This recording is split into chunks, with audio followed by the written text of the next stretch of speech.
Join the Fire and Maneuver Discord server to keep up with the news of our game's upcoming full release on Steam and learn about future Armchair Historian video games. Link is in the description below.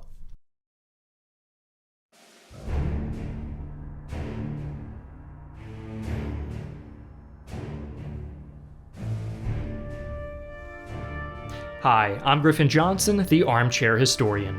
The sinister revitalization of Germany under the National Socialist regime has been covered frequently by textbooks, documentaries, and history YouTubers, myself included.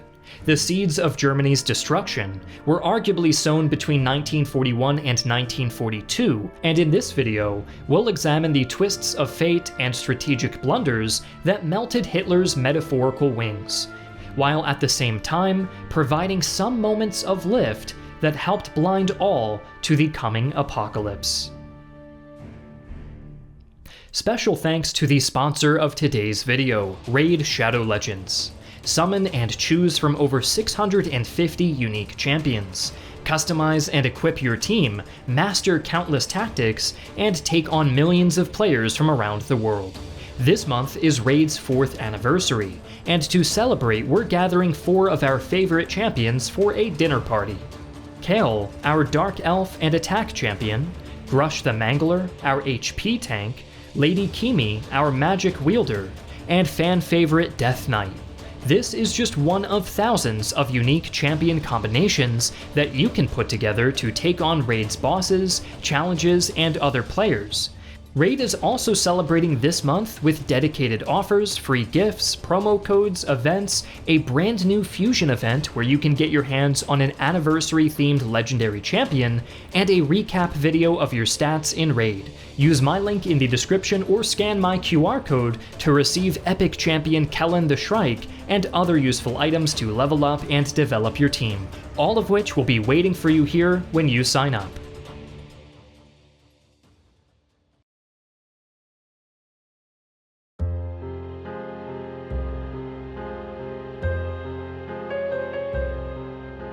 The early war was a time of great success for Germany, their conquests in Poland and France upending the world order.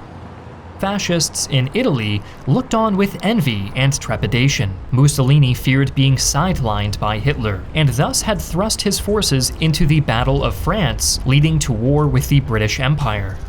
December of 1940 would see the Italians spectacularly fail on the field, losing 3 ships at Taranto and swaths of Italian Libya to the British by February 1941. Compounding these losses in the desert were Italian defeats in the Balkans, where Il Duce's half-baked invasion of Greece had turned into a rout of epic proportions, with the Greeks not only pushing the Italians out of their country, but following them into Italian-occupied Albania. The British soon allied with the ascendant Greeks, and the Italians found themselves brutalized by the Tommies on one side and the Hellenics on the other. Italy's attempts at conquest had turned into a dumpster fire, and Hitler feared the blaze would spread. His worry exploded into outright fury when Yugoslavia reluctantly joined the Axis powers, only to implode into an anti-fascist coup that the Führer took as a personal affront. Rolling up their sleeves and dragging the Italians and Hungarians along with them, the Germans swept into Yugoslavia in a blowout invasion, subjugating the rogue Axis ally in less than a month. Meanwhile, other German troops trudged into Greece, bailing out the beleaguered Italians and conquering the entire country. The British sent an expeditionary force to shore up the Greek defense, but even their combined strength couldn't stand up to the Nazi counterattack and its Italian hangers-on. The Allies withdrew to Crete, trying to make the island a Mediterranean stronghold, but the German Fallschirmjäger cracked the defense on May 20th, 1941, in a historic but Pyrrhic victory. The German triumph at Crete was a costly affair, to the point that General Kurt Student, who commanded the Fallschirmjägers, would dub Crete the graveyard of the German paratroopers. Germany had well and truly saved Italy's pancetta, but even as the dust of battle settled, there were some in Germany who questioned the wisdom of coming to Mussolini's rescue. Leni Riefenstahl, the Nazi propagandist, influential filmmaker, and close friend of Hitler, recalled the Führer stewing over the possibility that, if the Italians hadn't attacked Greece and needed our help, the war would have taken a different course. We could have anticipated the Russian cold by weeks and conquered Leningrad and Moscow. There could have been no Stalingrad. Hitler's assessment of Operation Barbarossa is disputed by modern historians. Richard Hooker Jr., a U.S. Army analyst, argues that the delayed timetable did not prevent the troops from advancing to Moscow between late June and mid-August, especially given their morale was at an all-time high following the victories in Yugoslavia and Greece. David Glantz, a military history professor, believes that Germany's Balkan campaign actually helped Barbarossa by discrediting Soviet intelligence reports of an imminent invasion. However, the popular belief is that Germany's support of Italy hindered Barbarossa, resulting in the first of many defeats for the Third Reich. The answer to this eternal question may never be found, lost in the fog of history.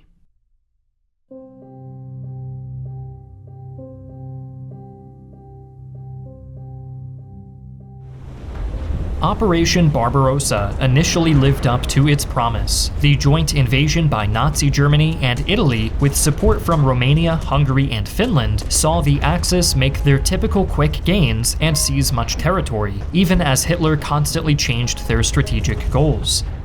But the invasion hit a major stumbling block at the First Battle of Smolensk, which left the triumphant Army Group Center severely debilitated. High Command elected to order the center to hold and diverted other forces to reinforce the push into Ukraine and against Leningrad.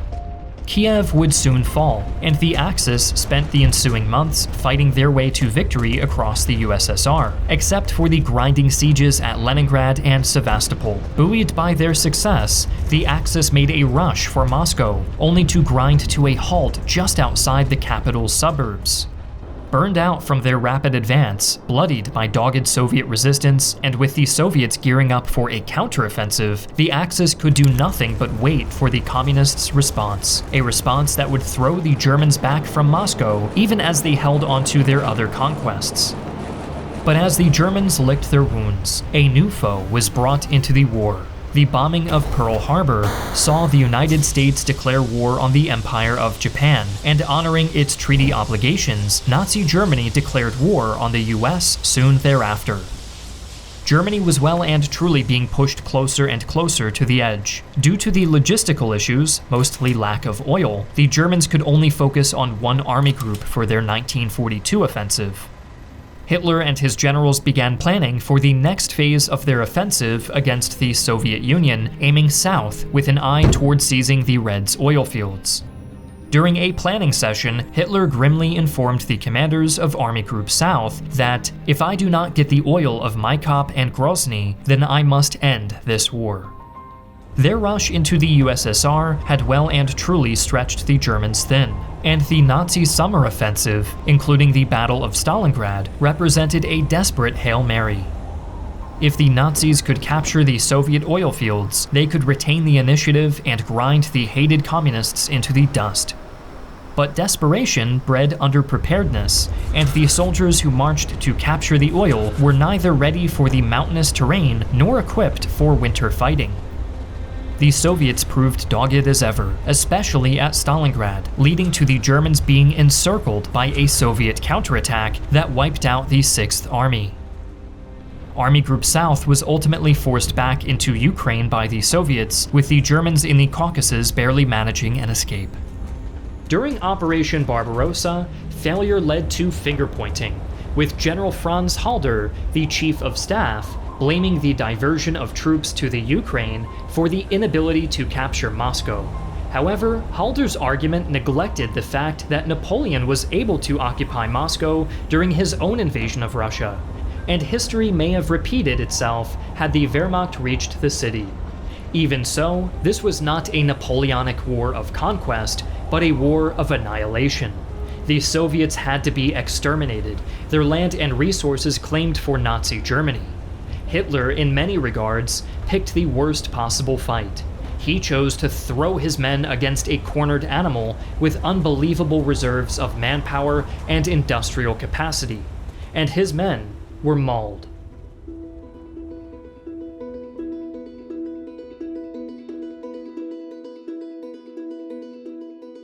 But there was some sunshine and sauerkraut for the Germans during this period of the war, as Italy proved a millstone around Hitler's neck and the Soviets stood firm.